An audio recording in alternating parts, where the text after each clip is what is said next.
नमस्कार।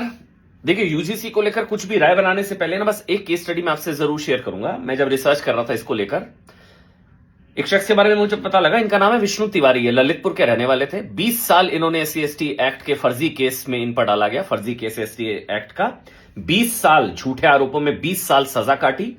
स्थिति हो गई थी कि बेगुनाह साबित करते करते इनका पूरा परिवार बर्बाद हो गया। मां बाप की मौत हो गई। SC/ST एक्ट के कड़े प्रावधानों की वजह से आपको बुरा लगेगा, लेकिन ये मां बाप के अंतिम संस्कार में नहीं जा पाए। जेल से छुड़ाने के चक्कर की कोशिश में 2 भाइयों की मौत हो गई। जमीन जायदाद केस लड़ने में बिक गई। 20 साल बाद हाईकोर्ट ने माना कि इन्हें फर्जी केस में फंसाया गया था। SC/ST एक्ट में झूठा फंसाया गया था। इनका एक्विटल हुआ। लेकिन आप कहेंगे झूठा फंसाने वालों के साथ क्या हुआ? तो झूठा फंसाने वालों को जो सजा इन्होंने भुगती उसका शायद एक अंश भी नहीं मिला होगा। मैं आपको कहानी इसलिए सुना रहा हूं कि देखिए, सवर्णों के न्याय की बात अगर कोई कर रहा है तो वो पिछड़ा विरोधी नहीं है। पिछड़ों को न्याय मिले, लेकिन सवर्णों या जनरल कास्ट के साथ अन्याय की कीमत पर नहीं होना चाहिए। मिसयूज नहीं हो इसका, वो मिसयूज का हथियार ना बने। मिसयूज हुआ SC/ST एक्ट का, जितना मिसयूज हुआ उसका सुप्रीम कोर्ट ने कई बार जिक्र किया।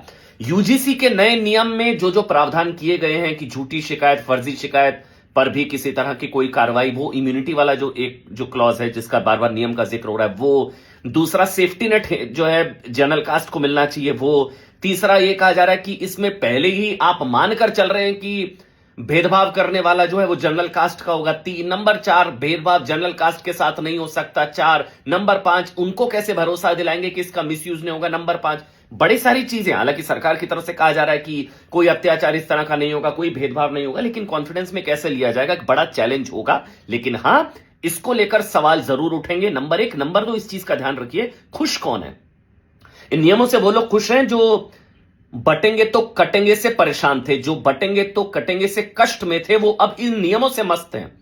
जो एक है तो सेफ है का विरोध कर रहे थे, वो इन नियमों से जरूर खुश हैं। इसलिए दीवार खड़ी ना हो, पिछड़ों को भी न्याय मिले और सवर्णों के साथ भी अन्याय ना हो।